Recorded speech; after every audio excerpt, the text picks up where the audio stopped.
탐욕적인 알고리즘에 대해서 설명드리겠습니다. 우리가 전수조사해서 문제 해결하는 방법 살펴봤고, 그 다음에 살펴본 게 분할 정보이죠. 그리고 이제 세 번째로 살펴보는 게 탐욕적인 알고리즘입니다. 그러니까 이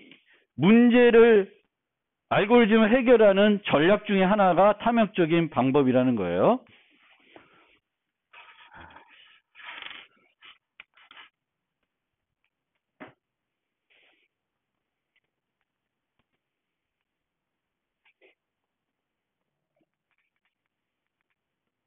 그래서 탐욕적인 알고리즘은 이렇게 뭘 선택해 나가는데, 그 선택할 때 그 순간에 가장 어떤 자기 기준에 의해서 가장 좋겠다고 생각하는 걸 선택해 나갑니다. 그러면 이렇게 선택해서 최종적인 어떤 해를 만들었을 거예요. 그럼 그 해가 내가 원하는 알고리즘의 답이 돼야 되는 거죠. 즉 정확해야 되는 거예요. 그래서 탐욕적인 알고리즘들은 만들기는 쉬운데 그 알고리즘이 정확한지 증명을 해야 실제 사용할 수 있어요. 어떨 땐 되고 어떨 땐 안 되면 그건 알고리즘으로서 가치는 없습니다. 그래서 전수조사하는 것과 달리 얘는 특정한 애들을 어떻게 선택해서 답을 찾아가는 거기 때문에 그렇게 선택한 것이 최종적으로 원하는 답을 줘야 돼요. 왜 안 되냐? 그래서 그런 탐욕적인 알고리즘을 살펴보는데 우선 이 노트에서는 세 종류의 문제를 살펴볼 겁니다. 거스름돈 문제, 캐시 문제, 스케줄링 문제 이렇게 세 가지 살펴볼 건데 이 캐시 문제와 스케줄링 문제는 실제적으로 운영체제 또 컴퓨터 구조 같은 데서 잘 보는 그런 알고리즘이 되겠죠. 실제 컴퓨터 내부에서 운영체제나 컴퓨터 시스템을 동작시킬 때 사용할 수 있는 알고리즘이 되는 거예요. 그래서 그런 알고리즘들을 몇 가지 살펴볼 거고, 스케줄링은 운영체제 내에서 프로세스를 스케줄링 할 때도 등장하지만 우리가 일상생활에서도 스케줄링 해야 될 게 많죠. 예를 들면 뒤에도 나오겠지만 회의실을 하나 있어요. 근데 그 여러 사람들이 회의를 하고 싶다. 그럼 효과적으로 그걸 배분해줘야지 많은 사람들이 회의를 할 수 있겠죠. 회의 공간은 하나인데 여러 사람들이 회의를 하고 싶으면은 얘들 각각 스케줄 해줘야 돼요. 그래서 그런 거를 이제 살펴볼 겁니다. 근데 그거 살펴보기 전에 이 부분은 왜 여기에 들어와 있는지는 잘 모르겠어요. 괜히 그 교재를 따라 만들다 보니까 이 문제가 여기에 나와 있는데 얘를 왜 여기서 소개하냐 하면은 앞으로 우리가 만날 문제들이 이렇게 전수조사에서는 해결이 안 되는 거예요. 전수조사에서 해결이 안 될 때 우리가 사용해 볼 수 있는 방법들 중에 첫 번째 생각해 볼 수 있는 방법이 이제 탐욕적인 알고리즘입니다. 그래서 여기서 이 염기서열 문제를 소개하는 것 같아요. 그래서 염기서열 문제는 나중에 동적 프로그래밍을 배우면 거기서 동적 프로그램을 이용해서 해결을 합니다. 근데 얘는 탐욕적인 방법으로 해결할 수 있는 문제는 아닙니다. 그래서 간단히 좀 소개를 하면은 나중에 또 볼 거예요. 동적 프로그래밍 할 때. 그래서 염기서열 문제는 이런 염기서열들은 이런 ACGT라는 문자로 표현이 돼요. 매우 길게 표현이 되는데 어떤 두 개의 염기서열이 있을 때 이 염기서열이 얼마나 유사한지를 판단하고 싶은 거예요. 이 문제는. 주어진 염기서열 두 개가 얼마나 유사한지. 그 유사한 거를 측정하기 위해서 여기 보면 니들면 뭐 무슨 스코어가 있는데 쟤를 이용하는 거예요. 그래서 쟤는 어떤 식으로 이용하냐면은 두 개의 염기서열 문자열을 배치시킵니다. 여러 가지 형태로 배치시킬 수 있는데 배치시켰을 때 가장 이 점수가 최소화 되는 그걸 찾는 거예요. 그러면 얘와 얘의 최소 점수, 얘와 얘의 최소 점수가 있는데 얘와 얘의 최소 점수가 얘보다 더 작으면은 이 둘이 더 가까운 염기서열이 되는 거예요. 그래서 어떻게 판단하게 되냐면은 두 개의 염기서열을 배치를 시키는데 이제 요 두 개가 있을 때 이런 식으로 배치를 할 수 있어요. 그러니까 중간에 공백을 넣어서 배치시킬 수 있는 거예요. 위에다도 공백 넣을 수 있고 아래다도 공백을 넣을 수 있어요. 요 예제에서는 밑에 거 HGCA에 공백을 하나만 넣어서 일치시키고 있습니다. 그럼 이렇게 일치시키면 얘의 요 스코어는 어떻게 되는 거냐면 얘는 G는 여기에 공백과 일치시켰죠. 그러면 공백 페널티 점수가 있습니다. 정확하게 일치 안 됐으니까. 얘네들은 다 일치됐죠. 일치되면은 빵이에요. 스코어가 빵이고 갭 페널티가 있습니다. 그 다음에 여기는 불일치했죠. T와 A. 그러면 불일치 점수가 있어요. 그럼 불일치 점수, 갭 점수들을 합해서 이게 최소가 되는 애를 찾는 게 이제 요 시퀀스 얼라이먼트 문제이고요. 이런 애들을 찾아서 결국에는 어떤 염기서열 두 개가 가장 유사한 염기서열인지를 알고 싶은 겁니다. 그런데 어떤 두 개의 염기서열이 주어지는데 이 염기서열들은 매우 길어요. 긴 문자열이에요. 네 개의 문자로 구성되어 있지만 매우 길다는 거예요. 그래서 얘네들을 일치시켜서 이제 유사한 거를 측정해야 되는데 길이가 500 정도 되면 전수조사의 수가 얼마나 정도 될까 이제 생각을 해보게 되는데 우리가 하나는 길이가 n이에요. 그리고 다른 하나는 걔보다 좀 작아. 그럼 얘와 얘를 일치시키려면은 공백이 몇 개 필요하냐면 그거 차이만큼의 공백이 필요하죠. 두 개를 일치시키려면. 그러면 공백이 G개가 필요하다. 두 개가. 하나는 10개고 다른 하나는 5개면 이 두 개를 일치시키려면은 공백이 5개가 필요한 거예요. 그러면 이 5개의 공백이 나타날 수 있는 위치는 n의 요거죠. 조합이죠. 10개에서 5개를 뽑아내는 그 경우의 수가 되는데 저 경우의 수는 n의 G승 정도 돼요. 그러면 어마어마하게 많은 경우의 수가 있는 거예요. 그렇죠? 지수개가 필요한 거니까. 그러면 쟤를 다 찾아가지고 찾는다. 전수조사한다. 안 되겠죠. 시간 내에. 네. 그래서 이런 문제들은 전수조사 갖고는 안 되는 거예요. 그럼 전수조사가 안 되면은 탐욕적인 방법이 안 되면은 동적 프로그래밍으로 이제 접근을 해야 되는 겁니다. 동적 프로그램도 잘 안 되면은 이제 다른 방법을 또 써야 되겠지만 두 가지 우리가 접근해 볼 수 있는 게 동적 탐욕적인 방법과 동적 프로그램입니다. 그러면 분할 정복을 해볼 수 있지 않냐라고 했는데 분할 정복은 다차 시간 알고리즘을 그보다 적은 다차 시간으로 바꿔줘요. 근데 얘는 이미 전수조사의 양이 지수계예요. 그럼 지수계를 우리가 분할 정복한다고 해서 뭐 효과적인 다차 시간 알고리즘으로 만들어주지 않아요. 그러니까 전수조사할 게 다차 시간 내다. n제곱이다. 그럼 걔를 분할 정복하면 n로그 n으로 만들 수 있어요. 더 효과적으로 만들 수 있는데 여기처럼 많은 정보 전수조사할 양이 다차 시간 내가 아니면은 걔를 분할 정복한다고 해서 효과적으로 만들 수는 없습니다.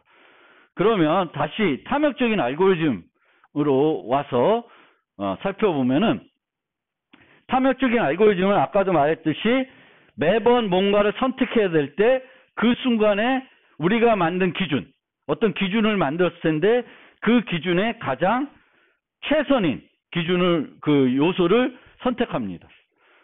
다익스트라 알고리즘, 우리가 지난 노트에 살펴봤던 다익스트라 알고리즘이 대표적인 탐욕적인 알고리즘인데 얘는 매 순간 어떤 애를 선택하냐면은 다익스트라 점수가 가장 작은 애를 매번 선택을 해요. 그게 탐욕적인 방법입니다. 그러니까 탐욕적인 방법은 선택할 애들이 있는데 그 중에 어떤 기준으로 그 중에 하나를 선택하는 거예요. 욕심쟁이 기법으로 선택을 하는 겁니다. 그래서 다익스트라 알고리즘이 대표적인 탐욕적인 알고리즘 중 하나가 됩니다. 그래서 얘와 분할 정복을 좀 비교해 보면은 탐욕적 알고리즘은 설계하기는 쉬워요. 나름대로 기준만 만들면 되거든요. 근데 문제는 그렇게 기준을 만들었을 때 정확하냐는 거예요. 모든 경우에 걔가 베스트 솔루션을 우리가 원하는 솔루션을 주냐 안 주냐 문제인 거고요. 그게 준다는 거 증명을 해야 실제 사용할 수 있는 정확한 알고리즘이 되는 거죠. 그러면 보통 어떻게 증명하냐? 두 가지 방법을 많이 씁니다. 귀납법 아니면 모순에 의한 증명. 그래서 귀납법은 이전에 다익수라 증명해서 귀납법 썼죠. K개까지 우리가 선택한 게 베스트다. 나 가정하에 K 플러스 1번째 선택한 것도 하면은 베스트가 된다. 뭐 이런 식으로 이제 귀납법을 이용해 증명하는 거고, 모순에 의한 증명은 이렇게 선택된 게 있는데 만약에 이 중에 내가 다르게 선택한 것이 더 최선이다라고 하면은 모순이 된다는 거. 하여튼 뒤에 가면은 이게 설명되는데, 익스체인지 아규먼트라는 게 원래 거에서 하나를 바꿨을 때 걔는 최적의 답이 안 된다는 걸 증명하는 거예요. 그래서 내게 최적의 답이다. 이런 증명하는 거예요. 나중에 요 익스체인지 아규먼트 이용해서 증명하니까 그때 보시면 뭔지는 다 이해되실 거예요. 그러면 탐욕적인 알고리즘의 전형적인 형태는 이렇게 됩니다. 그래서 내가 찾으려는 게 S예요. 어떤 요소들을 선택해서 그 요소들의 결과 집합이 이제 답이 되는 거죠. 그러면 요 순간에 선택을 하게 됩니다. 반복하면 선택을 하게 되는데, 저 선택을 어떤 식으로 하냐? 탐욕적으로 한다는 거예요. 내가 만든 기준에 가장 최상인 애를 그 순간에 최상인 애를 선택하는 거예요. 그 다음에 선택한 다음에 걔가 답에 넣어도 되는 애인지를 살펴봅니다. 답에 넣어도 되지 않으면은 다음 애를 선택해야 되겠죠. 그 다음에 그렇게 해서 걔는 답에 포함하기에 충분한 애야. 그 다음에 뭘 해야 되냐면, 그렇게 선택했을 때 이제 답을 다 찾았는지 더 찾아야 되는지를 살펴보겠습니다. 그래서 요 세 가지 요소로 구성돼요. 작업을 탐욕적으로 선택하고, 선택한 것이 답에 포함될 수 있는지 없는지를 보고, 포함할 수 있으면 포함한 다음에 그렇게 포함하면은 다 찾은 건지 더 찾아야 되는 건지 이제 보게 됩니다. 그래서 세 가지 요소로 탐욕적인 알고리즘은 구성이 됩니다. 그러면 좀 쉬운 문제부터 한번 살펴보면은 거스름돈 문제예요. 거스름돈 문제는 어떤 거스름이, 우리가 줘야 될 거스름이 있어요. 21이라는 거스름을 줘야 돼. 21. 그러면 최소 동전으로 주고 싶은 거예요. 거스름돈 문제는 어떤 거스름액을 내가 고객한테 돌려줘야 되는데, 가장 적은 수의 동전 또는 지폐를 포함해서 가장 적은 수의 개수를 이용해서 거스름을 만들어서 주는 거예요. 그러면 이 경우에는 21을 주려고 그러면 12개를 주고 1을 주면은 그게 최소예요. 5를 4개 주고 1을 하나 줄 수 있죠. 그거는 더 많아지는 거고, 1을 21개를 줄 수 있어요. 그럼 더 많은 거죠. 그래서 거스름돈 문제는, 얘는 왜 탐욕적인 방법이냐? 요걸 쓸 때 뭘 써요? 선택할 때. 가장 액면가가 높은 애를 먼저 사용하는 거예요. 가장 액면가가 높은 애를 선택해서 문제를 해결하고 있기 때문에 탐욕적인 알고리즘이 되는 거예요. 그래서 가장 액면가가 높은 애 선택해서 체인지에서 빼주고, 여기 보면은 처음에 액면가가 가장 높은 게 10이에요. 그럼 21에서 10을 빼. 11이야. 그러면 또 가장 액면가가 높은 10을 갖고 트라이를 해요. 10에서 또 빠지네? 그럼 1로 바꾼 거예요. 그 다음에 가장 높은 액면가가 여전히 10이죠. 그럼 10으로 1을 나타내? 못해요. 그럼 걔는 이제 피드를 하지 않으니까. 그 다음에 5를 트라이. 5도 안 되죠. 그 다음에 1을 트라이. 1을 안 되니까 끝나는 거예요. 그래서 이렇게 그 탐욕적인 방법으로 거스름돈 문제를 해결할 수 있어요. 그런데 요 리트코 3이 보면은 걔는 탐욕적인 방법으로 해결이 안 되는 문제예요. 왜 그러냐? 모든 거스름돈 문제가 탐욕적인 문제로 해결이 안 돼요. 예를 들어 보면은 아까 같이 아까 21이니까 좀 잘 안 들어오는데 210원이라고 합시다. 그럼 210원이면은 액면가가 100원, 50원, 10원 있으면 100원짜리 2개, 10원짜리 하나. 이게 답이에요. 그런데 거기에 120원짜리라는 액면가가 있다고 합시다. 120원짜리.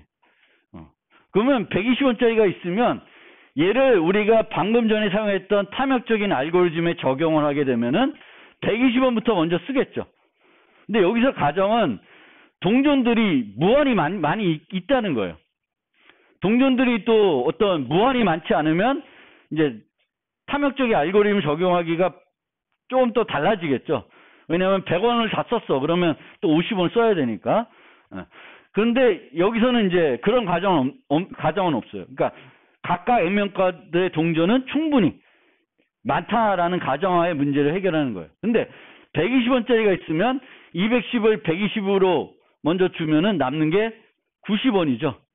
그러면 그 90원에 대해서는 50원짜리를 주게 되겠고, 그럼 50원짜리 주고 나면은 40원이 남는데 얘는 이제 50원짜리 안 되니까 10원짜리 4개 주는 거예요.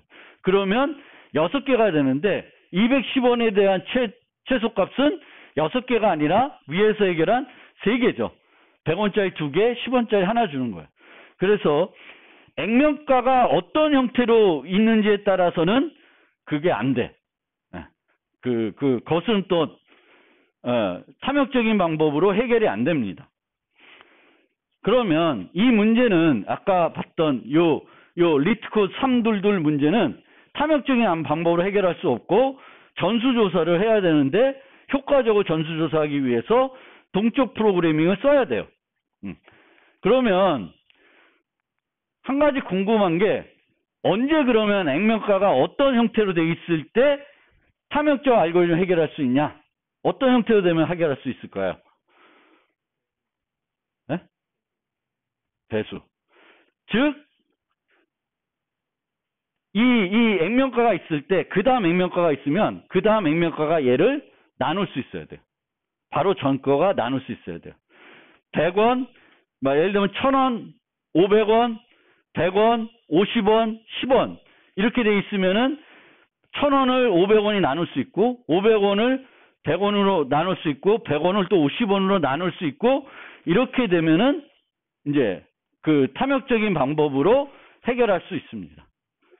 그것도 증명할 수 있는데, 뭐 그 증명이 여기서 중요한 건 아니고, 알아두세요. 그래서 액면가가 차례차례 나눠지면은 그보다 상위 거를 바로 상위 액면가를 곧 그 다음 액면가가 나눌 수 있으면은 이제 그 탐욕적인 방법으로 해결할 수 있습니다.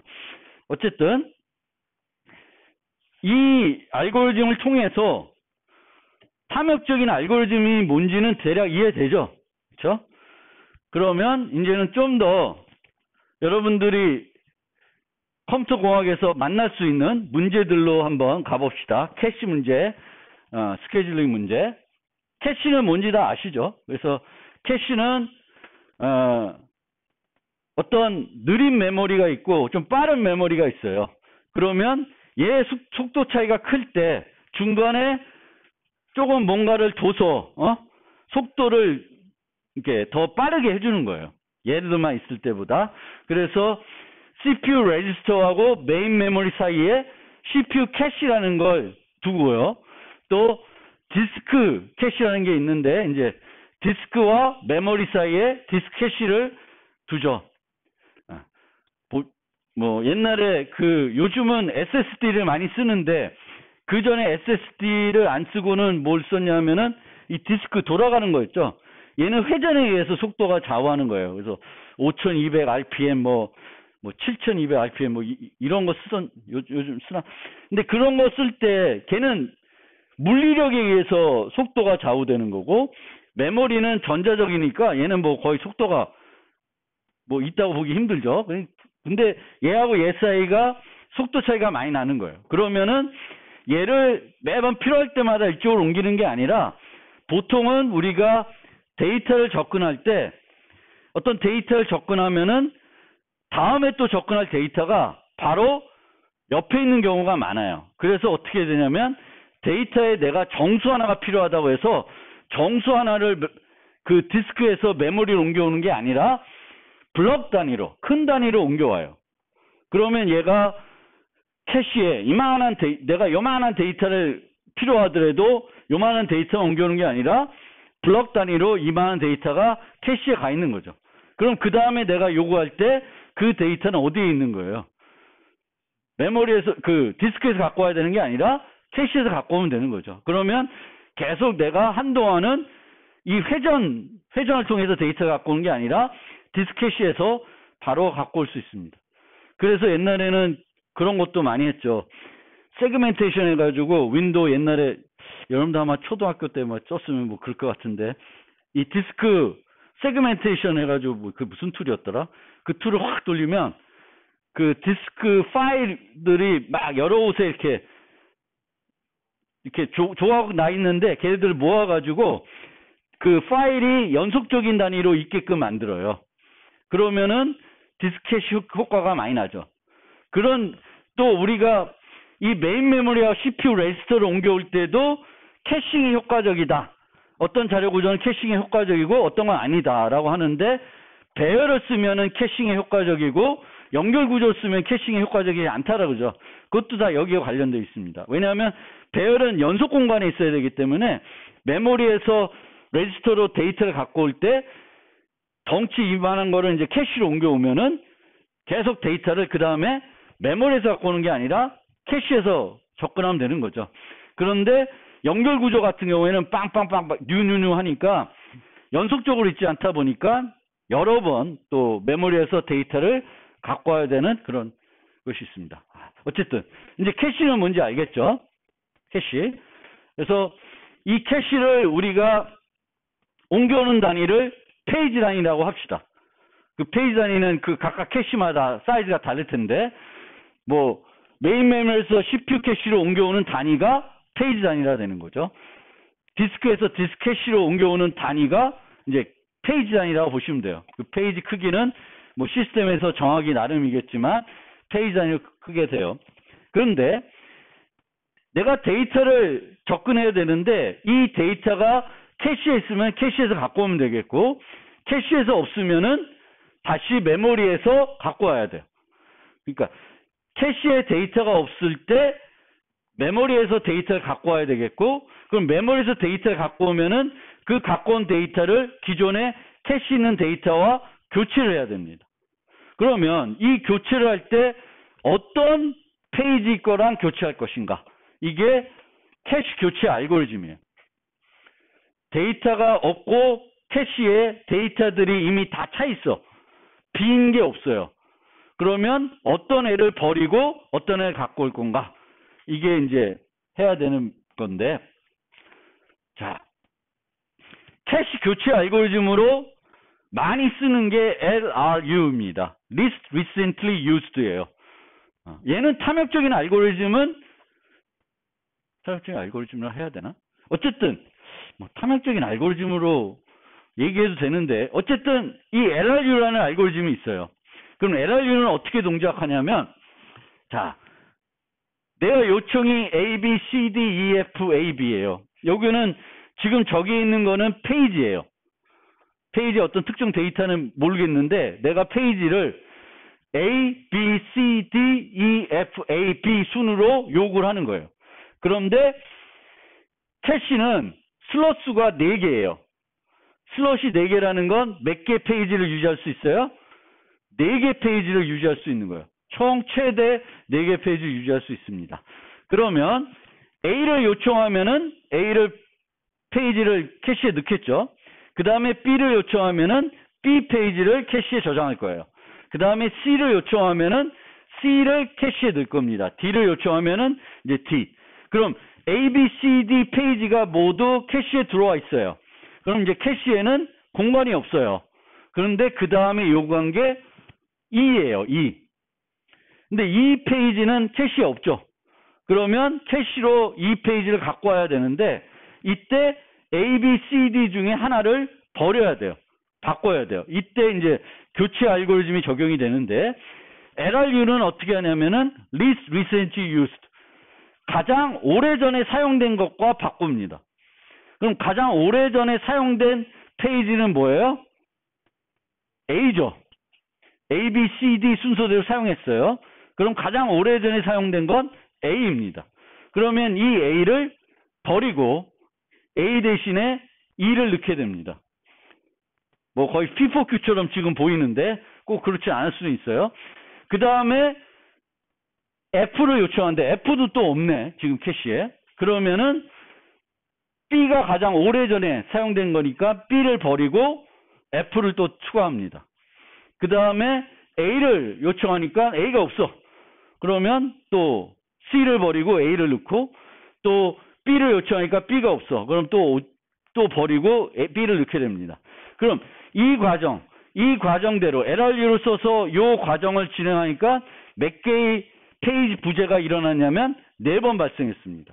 근데 실제 4번 말고 더 적게 할 수도 있죠. 그렇죠? 더 적게 할 수 있어요. 왜냐하면 여기서 보면은 이렇게 4개 한 다음에 요걸 하고 나중에 A, B를 하잖아요. 그러니까 A, B를 나중에 한다는 걸 내가 알면 A, B를 안 버리고 뭘 버리면 더 좋아? C, D를 버리는 게 더 좋은 거죠. C, D. 근데 미래에 뭘 요청할지를 내가 알 수 있나? 잘 모르죠. 그래서 LRU를 쓰는데 미래 걸 내가 안다. 미래를 알아. 먼 미래에 어떤 페이지들을 요청할지를 알아요. 그러면 어떤 정책을 할 수 있냐면은 furthest in future라는 알고리즘 쓸 수 있어요. 얘도 기준으로 보면은 이제 탐욕적인 알고리즘이죠. 아까 LRU도 탐욕적인 알고리즘을 볼 수도 있고 선택을 하는데 근데 걔는 선택해봤자 탐욕적 알고리즘 부르기 힘든 거는 베스트 솔루션을 안 주는 거죠. LRU는 우리가 가장 오래전에 쓴 페이지를 바꾸는 건데 그렇게 하면은 베스트 성능이 안 나온다는 거죠. 근데 furthest in future라는 알고리즘, 이 알고리즘을 만약 쓸 수 있다라고 가정을 하면은 얘는 항상 옵티멀이에요. 얘보다 더 좋게 그 페이지 부재 수를 만들어 가지고 제공해 줄 수가 없습니다. 그럼 어떻게 동작하냐면 현재 슬롯이 몇 개야 여기? 6개예요. 슬롯이 아까 4개였는데 지금 6개예요. 그래서 현재 저장되어 있는 게 A, B, C, D, E, F입니다. 근데 그 다음에 요구될 순서가 G, A, B, C, E, D, A, B, B, F예요. 그러면 G를 이제 처리해야 되는데 G가 여기에 없죠. G가 현재 그 캐시에 없어요. 그러면 기존에 있는 애들 중 하나를 버리고 G를 거기다가 저장을 해야 되는데 이 furthest in future 알고리즘은 뭘 버리냐면은 가장 미래에 요구할 거, 가장 나중에 요구할 걸 버려요. 그럼 가장 나중에 요구할 건 뭐냐면은 F가 되겠죠. 그래서 F를 버리고 F 대신에 G를 F 위치에다가 저장하는 거예요. 그게 furthest in future 알고리즘입니다. 한 가지 예를 더 들면 똑같이 A, B, C, D, E, F가 있어요. 근데 이제 요구된 순서는 이렇게 돼요. 그러면 G를 버리고 G를 여기다 넣어야 되는데 뭘 버리냐면은 이거 보는 거예요. 그 다음에 A 요청했네. B도 요청했고 F도 요청했고 C도 요청했고 E도 요청했고 D도 요청했어요. 그러면 뭘 가장 늦게 요청하냐면 A, B, C, D, E, F 중에 가장 그 줄 중에 늦게 요청하는 건 뭐예요? D예요. 그럼 D와 교체하는 거예요. 이쪽 끝에 있는 B와 요청하는 게 아니라 D와 요청하는 거예요. 여기 있는 애들 중에 가장 늦게 사용하는 애, 그 애를 바꿔주는 게 그 furthest in future 알고리즘입니다. 그래서 얘랑 바꿔주는 게 그거예요. 그런데 이 furthest in future는 가장 옵티멀한 애지만 실제 현장에서 쓸 수는 없어요. 왜? 미래에 뭘 요구할지 어떻게 알아? 미래에 뭘 요구할지는 알 수 없습니다. 그럼 쓸모없는 알고리즘이냐? 그렇지는 않고요. 보통 이런 알고리즘도 성능을 비교하기 위해서 많이 써요. 우리가 성능을 따져봐야 되지. 여러 알고리즘을 개발하면 내 알고리즘이 furthest in future 알고리즘에 비해서 얼마만큼 성능을 보인다라는 거를 제시하는 거예요. 여러 가지 상황에 대해서 뭐 평균 비용을 제기한다든지 뭐 할 때 벤치마킹 할 게 있어야 되잖아요. 벤치마킹 할 때는 미래에 뭐가 필요할지를 랜덤하게 만들어 줄 수 있죠. 그렇게 만들어 놓고 만들었을 때 얘의 성능이 어떻게 된다는 거는 furthest in future를 적용하면은 그걸 처리할 때 필요한 최소 뭐가 나온가? 페이지 부재수를 얻을 수 있어요. 그럼 내가 생각해낸 알고리즘이 그 최적화에 비교해서 얼마나 성능이 근접하냐를 보여줄 때 이제 얘를 활용할 수 있다는 겁니다. 어쨌든 이런 애들도 있습니다. 요게 캐시 문제예요. 캐시 문제. 그리고 요 LRU는 이제 연습 문제로 연습 문제. 다음에 우리 그 저지에서 할 때 나가 있습니다. 그래서 LRU를 만들어 보세요. 나름대로 알고리즘을. 뭐 어려운 알고리즘 아니니까 어떤 자료 구조를 써서 어떻게 정보를 유지해서 어떤 놈하고 교체할지를 잘 판단해서 교체를 하시면 돼요. 자, 그 다음에 이제 스케줄링 알고리즘. 자원이 한계. 그런데 해야 될 일은 많아. 그럴 때 이제 스케줄링이 필요한 거예요. 예를 들면 CPU는 한 개인데 실행해야 되는 작업들이 여러 개 있어요. 그러면 어떤 작업들을 실행할 건가? 이게 이제 CPU, OS에서 나오는 문제인데, 뭐 OS는 스케줄링을 보통 그냥 타임 슬라이스 기반으로 시브날 시스템으로 그냥 시간 쪼개서 돌아가면서 해주는 경우가 대부분이지만 그렇게 안 할 수도 있어요. 프라이어티가 높은 애들을 좀 더 먼저 해줄 수 있습니다. 여기 보면은 한 개 회의실 여러 개 회의를 진행해야 돼. 어떻게 하는 것이 가장 효과적일까? 그러니까 일상생활에서도 이 스케줄링 문제는 많이 나타나요. 예를 들면 여기 있는 복사집이에요. 복사집인데 한 장을 복사해야 되는 친구가 있고 만 장을 복사해야 되는 친구가 있어요. 근데 만 장을 복사한 학생이 먼저 왔어. 그러면은 우리가 first come first serve FC, FS로 처리하게 되면은 두 번째가 너무 비효율적으로 하는 거죠.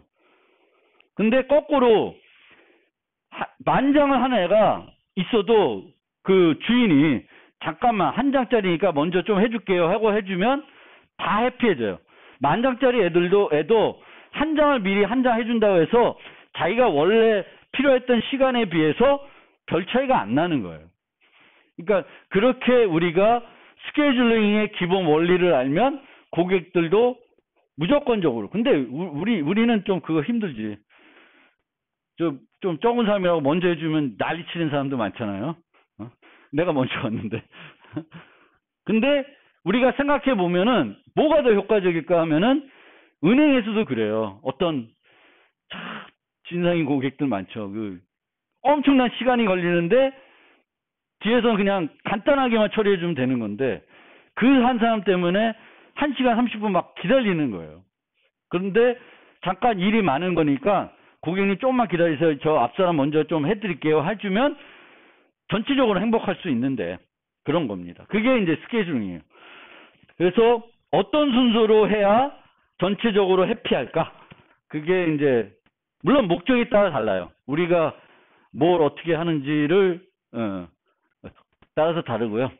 그런데 얘도 예를 들면은 CPU가 한 개, 작업이 n개다. 그러면은 이 작업할 수 있는 순서는 n 팩토리얼게 존재합니다. 그렇죠? 첫 번째 뭔가를 해야 되겠죠. 그런데 n개면은 그 n개 중에 하나를 했겠지. 그럼 그 다음에는 몇 개 중에 하나를 해야 돼요? 개 뺀 나머지 중에 하나를 해줘야 되죠. 그러면 전체 가능한 경우의 수는 n개 작업을 스케줄해야 되면은 n 팩토리얼 개가 존재를 해요. 그러면 모든 경우를 다 계산한 다음에 처리하면은 할 수가 없죠. 이 경우의 수가 n 팩토리얼은 그 지수 시간보다 더 높은 비용이에요. 그래서 안 돼. 전수조사에서는 절대 최적의 답을 찾을 수가 없습니다. 자, 우리가 살펴볼 3개의 문제가 있는데 스케줄 관련해서 첫 번째는 내부 총 시간을 최소화하는 거예요. 이거는 아까 얘기했던 그 복사집 문제에 해당됩니다. 복사집 문제. 한 장짜리 있고 만 장짜리 있고 뭐 20장짜리 있는데 걔네들을 어떤 순서로 해야 전체적인 총 시간이 줄어드냐. 뭐 그런 문제가 되겠고요. 그 다음에 가중 완료 총 시간은 이제 각각의 소요되는 시간만 있을 뿐만 아니라 여기에 추가적으로 우선순위까지 두는 거예요. 우선순위가 있어요. 그러니까 얘는 시간도 절약하고 싶고, 근데 우선순위가 높으면 우선순위가 높은 애들은 좀 더 빨리 해주고 싶은 거예요. 근데 무조건적으로 우선순위가 높은 애들을 처리하는 건 아니고 고려해서 우선순위와 완료 시간을 다 고려해가지고 가장 좋은 스케줄을 찾고자 하는 게 가중 완료 시간 최소화입니다. 그 다음에 마지막으로 살펴볼 거는 마감 시간이 있는 스케줄이에요.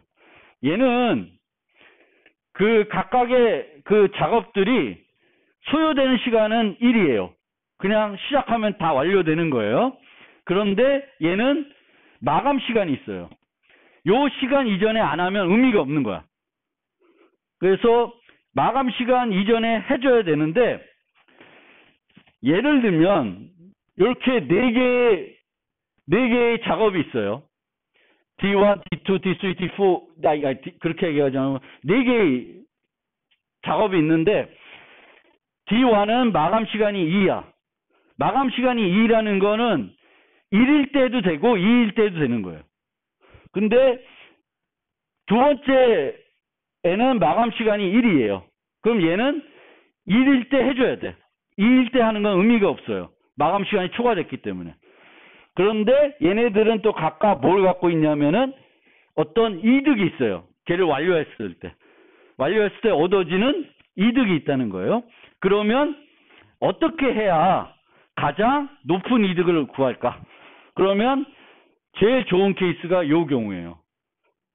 4와 2를 처리해 주는 거예요. 4를 마감 시간이 1일 때 4를 처리해 주고, 그 다음에 마감 시간 2일 때 2를 처리해 주면은 총 70시간을 얻을 수 있어요. 얘를 구하는 게 세 번째 문제입니다. 그래서 요거는 이제 잠깐 쉬었다가 세 개를 좀 차례차례 살펴보겠습니다.